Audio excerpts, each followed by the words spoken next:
चलिए देखिए dear student, आज हम लोग क्लास 12 दोस्तों केमिस्ट्री का दोस्तों 100 VBI जो आपका सब्जेक्टिव क्वेश्चन आ रहा था उसी का डियर स्टूडेंट पार्ट 3 वीडियो देखने वाला है। तो वीडियो को पूरा देखिए, क्योंकि देखिए जितना क्वेश्चन आपके एग्जाम के लिए हम लोग करवा देंगे, अगर इसको आप लोग पढ़ लेते हैं तो आप लोग का 2 नंबर का जो एग्जाम में क्वेश्चन होता है केमिस्ट्री के अंतर्गत एक भी क्वेश्चन नहीं छूटेगा, क्योंकि वह तमाम क्वेश्चन को कवर करेंगे जो बोर्ड एग्जाम में बार बार पूछा जाता है डियर स्टूडेंट। तो लास्ट तक बने रहिए और साथ में चैनल पर पहली बार जुड़े हैं तो चैनल को सब्सक्राइब करके ऑल नोटिफिकेशन सेलेक्ट कर लीजिएगा और लास्ट तक बने रहिए, ठीक ना डियर स्टूडेंट। एकदम काफी इजी लैंग्वेज होगा और आपको एक बार में याद होने की गारंटी है ना डियर स्टूडेंट। और पीडीएफ कोर्स आप लोग पूरा लेना चाहते हो तो इस नंबर पर कॉन्टेक्ट कीजिएगा। चलिए आपका 21 नंबर क्वेश्चन कहा जाता है दोस्तों, यानी कि इससे पहले बेस क्वेश्चन करवा चुका हूँ, वो आपका वीडियो प्लेलिस्ट में मिलेगा। कहा जाता है कि HF HI की तुलना में दोस्तों दुर्बल अम्ल है। देखिए कैसे, तो देखो HF जो होता है HI से शक्तिशाली होता है, क्योंकि HI में दोस्तों I जो है आयोडीन का आकार जो होता है, यानी कि HI यहाँ पर आप लोग लिख पा रहे हैं, ठीक है डियर स्टूडेंट। लेकिन इसमें क्या है, I आपका आयोडीन का आकार जो होता है HF, यानी कि HF मतलब क्या, लास्ट में F है, यानी कि जो HF जो होता है फ्लोरीन के आकार से बड़ा होता है, यानी कि आयोडीन का जो आकार होता है दोस्तों HI का HF की तुलना में क्या होता है, बड़ा होता है, जिसके कारण फ्लोरीन जो होता है फ्लोरीन, इसका फ्लोरीन वियोजन ऊर्जा का मान अधिक होता है। क्या कि डियर आपको पता चला HI जो है आयोडीन का आकार HF के फ्लोरीन आकार से बड़ा होता है, यानी कि डियर इससे बड़ा होता है HI, ठीक ना डियर। इसीलिए जो फ्लोरीन का वियोजन ऊर्जा का मान होता है वो अधिकतम होता है, जिसके कारण दोस्तों यह H+ आयन मुक्त नहीं करता है, जबकि HI करता है। इसी के कारण दोस्तों HF जो है ना HI की तुलना में दुर्बल अम्ल है, ठीक ना डियर स्टूडेंट। वीक एसिड है दोस्तों HI की तुलना में HF। देखिए काफी इजी है, हर विद्यार्थी इसको याद कर सकता है, इतना आसान लैंग्वेज है। देख लीजिए एक बार पढ़ के देखिए कब कब पूछा गया, 2010, 2013, 2014, 2015, 2018 और हाल में भी पूछा डियर स्टूडेंट। तो पूरा का पूरा याद करते जाइए। चलो अब कहोगे सर जी अम्लीय वर्षा में इतना लंबा हमको लिखना पड़ेगा। हाँ जी, क्या कि देखो एकदम आसान है, आप लोग बिल्कुल लिख दोगे, समझोगे तो एकदम आसान है, एकदम 2 नंबर आराम से मिल जाएगा। देखो अम्लीय वर्षा से आप क्या समझते हैं, देखिए अम्लीय जो वर्षा होता है डिस्टेंस, उससे आप क्या समझते हैं। 2014 के अतिरिक्त और भी बहुत बार एग्जाम में पूछा है। देखो कल कारखाने जो कि आप लोग जानते होंगे डियर स्टूडेंट, जहां पर कंपनी चलता है, जैसे कंपनी का मतलब क्या हुआ, जो बड़ा बड़ा फैक्ट्री होता है उसमें कल कारखानों, बिजली घर होता था, स्वचालित वाहनों में जीवाश्म ईंधन का इस्तेमाल होता है, यानी कि डियर स्टूडेंट जो कल कारखाना जो कंपनी चलाता है, बिजली घर होता है या स्वचालित वाहन हो या गाड़ी किस प्रकार का जो चलता हो, उसमें किसका यूज किया जाता है, जीवाश्म ईंधन का इस्तेमाल किया जाता है। इन ईंधनों के जलने से देखो ये जो ईंधन जलते हैं, जैसे गाड़ी वगैरह जो पेट्रोल वगैरह इस सब से जलने से क्या निकलता है, SO2 और NO2 गैस बनती है, यानी कि ये सब ईंधनों के जलने से SO2 और NO2 गैस बनते हैं, जो वायु में मिश्रित होकर के वायु को क्या करते हैं, प्रदूषित करते हैं। आप लोग सुने होंगे दिल्ली में क्या है, प्रदूषण हो जाता है, इसीलिए वहां पर बम वगैरह जो होता है दिवाली में कंट्रोल में रखा जाता है, वहां फोड़ा नहीं जाता है। क्या कि आपको पता है इससे अम्लीय वर्षा हो जाएगा, वहां का वायु क्या होगा, प्रदूषित हो जाएगा। इसी के कारण दोस्तों वहां पर यह सब चीज पर रोक है। देखो वायु में जल की उपस्थिति में जबकि आपको पता है कि वायु में जल की उपस्थिति होती है, उपस्थिति में SO2 गैस ऑक्सीकृत होकर के H2SO4, यानी कि दोस्तों जब प्रदूषित होगा वायु तो जल की उपस्थिति में SO2 जो गैस होगा ना, ये ऑक्सीत होकर के सल्फ्यूरिक अम्ल H2SO4 एवं NO2 में ऑक्सीत होकर के HNO3 यानी कि नाइट्रिक अम्ल का निर्माण कर देगा, यानी कि दोस्तों ये H2SO4 सल्फ्यूरिक अम्ल एवं दोस्तों NO2 जो गैस है ऑक्सीत होकर के, यानी कि ऑक्सीजन से कृत होकर के क्या बना लेगा, नाइट्रिक अम्ल बना लेता है, यानी कि नाइट्रिक अम्ल में हो जाता है।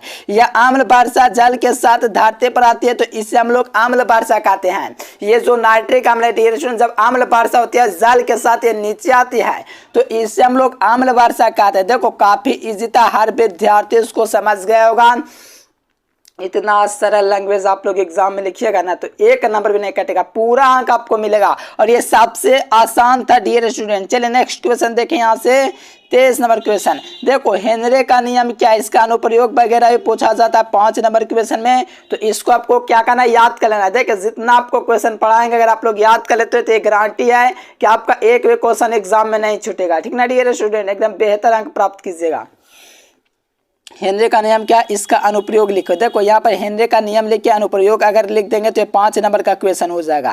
ठीक है ना डियर स्टूडेंट, तो यहाँ से समझिए, ये स्थिर ताप पर किसी बेलियन में उपस्थित गैसीय विलय की मात्रा उस पर आरोपित दाब के समानुपाती होती है। यानी कि स्थिर ताप के किसी बिलियन में, आप कहोगे सर जी स्थिर ताप क्या होता है, तो देखो स्थिर ताप के किसी बिलियन में उपस्थित गैसीय विलय की मात्रा एम, ये मास मतलब क्या, मात्रा यानी कि गैसीय विलय की मात्रा उस पर आरोपित दाब, आरोपित दोस्तों प्रेशर पी के कैसा है, समानुपाती होता है। इसे हेनरी का नियम कहते हैं। नहीं समझ में आया, पहले 5-10 सेकंड में जानिए काम से में बेहतरीन तैयारी कैसे कर सकते हैं।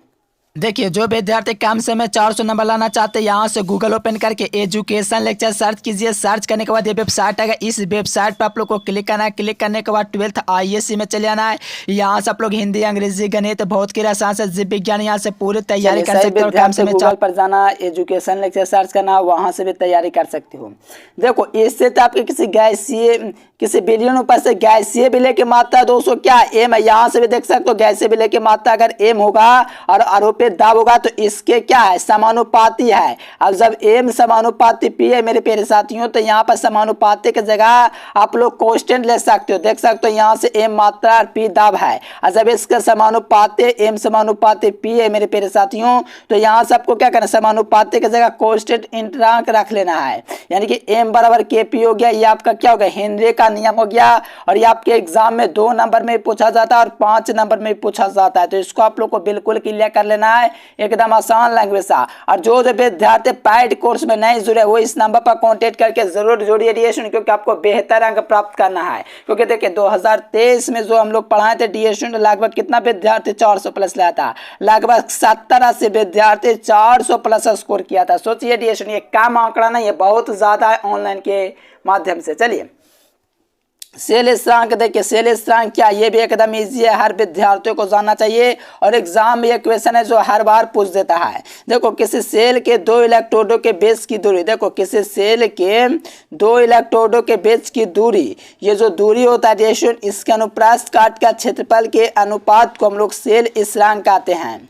यानी कि रेशियो किसी सेल के 2 इलेक्ट्रोडों के बीच की जो दूरी होगी इलेक्ट्रॉन के अनुप्रस्थ काट के क्षेत्रफल के, कैसा हो, क्षेत्रफल के अनुपात को हम लोग सेल स्थिरांक कहते हैं। अतः प्राय इसको x के द्वारा दोस्तों निरूपित किया जाता है। इसका जो मात्रक होता है यहाँ से निकाल सकते हैं, x बराबर I बटा a होता है मेरे प्यारे साथियों। तो यहाँ से आप लोग इसका मात्रक निकालेगा तो क्या आएगा, चलिए बहुत ही अच्छा डियर स्टूडेंट। देखो इसका आई का किस जगह तो कुलाम आएगा, और यहाँ से आप लोग नीचे किस जगह तो एमपी, यहाँ से आपका एरिया का मीटर हो जाएगा, यानी कि कुलाम बटा मीटर इसका यूनिट हो गया।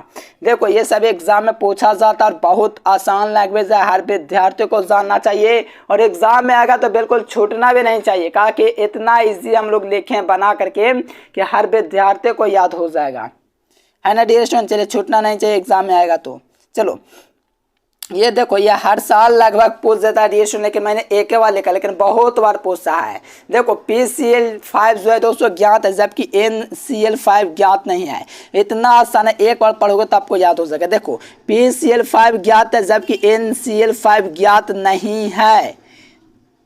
क्या है दोस्तों, जबकि NaCl5 नहीं, क्योंकि देखो PCl5 ज्ञात है जबकि NCl5 ज्ञात नहीं, क्योंकि नाइट्रोजन परमाणु की संयोजकता, ये नाइट्रोजन है डियर स्टूडेंट, इन जो Cl5 है इसमें नाइट्रोजन परमाणु की संयोजकता से d ऑर्बिटल रिक्त नहीं पाई जाती है। यानी कि दोस्तों इसकी जो नाइट्रोजन परमाणु की संयोजकता से जो d ऑर्बिटल जो होता है इसमें रिक्त नहीं होता है, जबकि PCl5 जो होता है दोस्तों फॉस्फोरस के संयोजकता से में d ऑर्बिटल ऑर्बिटल जो होता है और वो रिक्त होता है। यानी कहने का मतलब है दोस्तों NaCl5 जो है ना इसमें परमाणु की संयोजकता में जो d ऑर्बिटल होता है ये दोस्तों रिक्त नहीं होता है, जबकि दोस्तों ये रिक्त होता है PCl5। इसी के कारण दोस्तों PCl5 ज्ञात है जबकि NCl5 ज्ञात नहीं है। अगर शॉर्ट में आंसर बोलो तो कहेंगे दोस्तों कि NCl5 के नाइट्रोजन परमाणु संयोजकता से d ऑर्बिटल रिक्त नहीं पाए जाते, इसी के कारण NCl5 जो है ज्ञात नहीं है जबकि PCl5 ज्ञात है।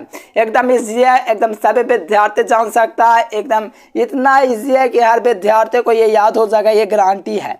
चलिए इतना आसान मेहनत किए तभी इतना आसान परिभाषा बना है। चलिए लाइक सब्सक्राइब जरूर करना है, दोस्तों के पास भी शेयर करना है अपने। चलो यहाँ से 11 से तो देखो ये देखिए ये विद्युत रासायनिक से में प्रयुक्त EU आकार के कांच की एक नली होती है। यानी कि डियर ये EU आकार की एक कांच की नली होती है। देखो इस प्रकार का होता है, इस प्रकार का होता है, ठीक है ना डियर। ये विद्युत रासायनिक से में प्रयुक्त EU आकार की एक कांच की नली होती है जिसमें जिलेटिन मिश्रित KCl का पेस्ट बड़ा होता है। देखो इसमें जिलेटिन मिश्रित KCl का पेस्ट बड़ा होता है जो कि दोनों सिरों पर रोए का डांड लगा होता है। जो इस प्रकार से होता है डियर, इसके दोनों सिरों पर क्या होता है, रोए का डांड लगा होता है। जो इसकी जो क्रिया विधि है दोस्तों ये दोनों विलयनों को उदासीनता जो है उदासीनता इसको बनाए रखता है। यह एक विलयन से दूसरे विलयन में आयनों का क्या करता है, प्रवाहित करता है, और ये दोनों विलयनों को आपस में नहीं मिलने देता। यानी कि ये दोनों विलयन है दोस्तों आपस में नहीं मिलाता एक दूसरे को।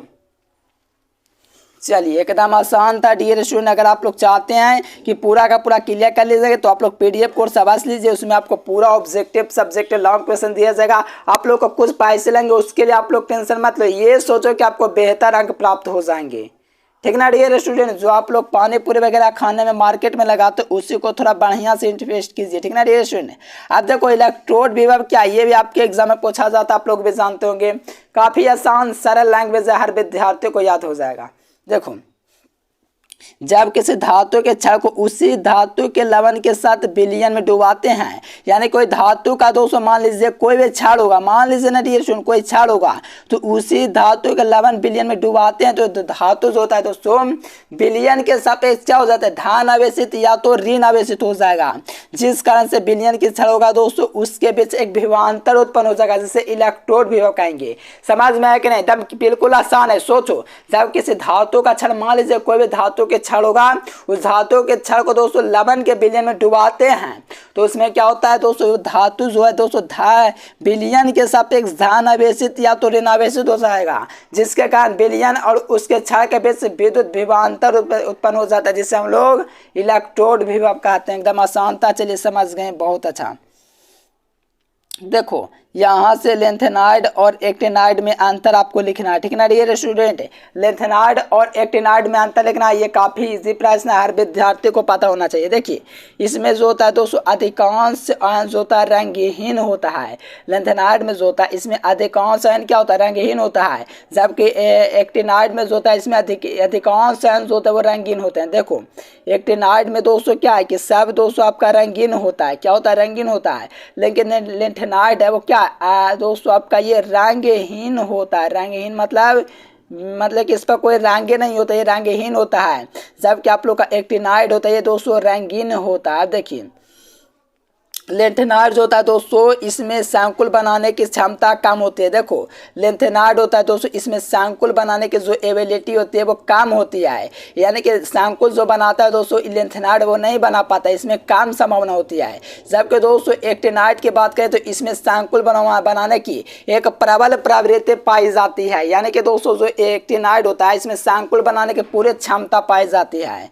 देखो लेंथेनाइड में दोस्तों इनके चुंबकीय गुणों को आसानी से समझाया जा सकता है। देखो लेंथेनाइड में क्या इसके चुंबकीय जो गुण होते हैं दोस्तों जो मैग्नेटिक प्रॉपर्टीज होते हैं इसको इजीली एक्सप्लेन किया जा सकता है, समझाया जा सकता है लेंथेनाइड में। जबकि एक्टिनाइड में दोस्तों कि इसके चुंबकीय गुण जो होते हैं इसको दोस्तों जो होता है समझाना मुश्किल है, not easy explain there the magnetic properties.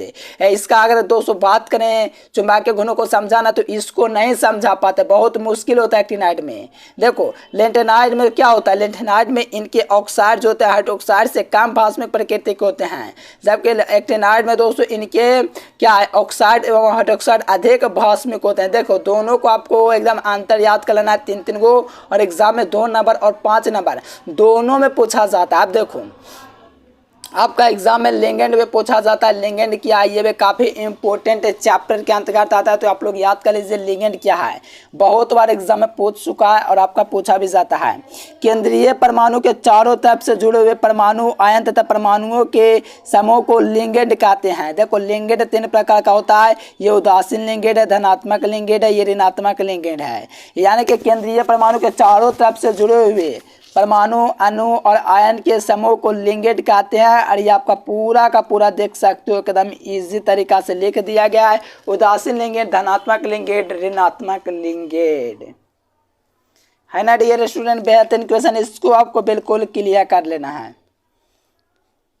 चलिए यहाँ से देखिए लेंथेनाइड में संकुचन क्या है। देखिए लेंथेनाइड है दोस्तों, इसमें संकुचन क्या ये आप लोग समझिए। देखो लेंथेनाइड में जो होता है मेरे प्यारे साथियों क्या होता है, लेंथेनाइड में परमाणु क्रमांक बढ़ने के साथ साथ नाभिकीय दोस्तों जो आकर्षण होता है तो बढ़ता तो है। देखो लेंथेनाइड संकुचन में क्या होता है कि लेंथेनाइड में परमाणु जो होता है दोस्तों क्रमांक बढ़ने के साथ साथ नाभिकीय में आकर्षण तो बढ़ता है जाता है, लेकिन उसके संतुलन करने वाला जो परिरक्षण जो प्रभाव होता है उतना नहीं बढ़ता, जिनका दोस्तों उनका आकार क्रमिक रूप में कमी आती है और उनके परमाणु जो होते हैं दोस्तों संकुचित हो जाते हैं। इसे हम लोग पूरी प्रक्रिया जो का ऐसा क्रिया होगा तो इसको हम लोग लेंथेनाइड संकुचन के नाम से जानेंगे। चलिए एकदम इजी था, हर विद्यार्थियों को याद हो गया पूरा का पूरा एकदम सरल लैंग्वेज था। अगर आप लोग इसका पूरा कोर्स लेना चाहते हो तो इस नंबर पर कॉन्टेक्ट करके जरूर लीजिएगा डियर स्टूडेंट। इसमें पूरा आपको 1 से लेकर के 100 तक सब्जेक्टिव क्वेश्चन मिल जाएगा, साथ में आपको पूरा chapter wise objective subject long question पूरा दे जाएगा। अगर आप लोग चाहते हैं बेहतरीन तैयारी करना तो ज़रूर कीजिए डियर स्टूडेंट, और चैनल को सब्सक्राइब कर लीजिए और टेलीग्राम चैनल का नीचे डिस्क्रिप्शन में लिंक दिया गया है उसको ज्वाइन कर लीजिएगा और चैनल को सब्सक्राइब कीजिए और इस वीडियो को शेयर कीजिए। और पीडीएफ के लिए इसी नंबर पर आपको कांटेक्ट करना है, ठीक है ना डियर स्टूडेंट्स। चलिए फिर मिलेंगे नेक्स्ट वीडियो में, तब तक के लिए bye bye, thanks for watching this video. जय हिंद, वंदे मातरम। देखिए जो विद्यार्थी कम समय में 400 नंबर लाना चाहते हैं यहाँ से गूगल ओपन करके एजुकेशन लेक्चर सर्च कीजिए। सर्च करने के बाद ये वेबसाइट आएगा, इस वेबसाइट पर आप लोग को क्लिक करना है। क्लिक करने के बाद 12th ISC में चले जाना है। यहाँ से आप लोग हिंदी, अंग्रेजी, गणित, भौतिकी, रसायन से जीव विज्ञान यहाँ से पूरी तैयारी कर सकते हैं और कम समय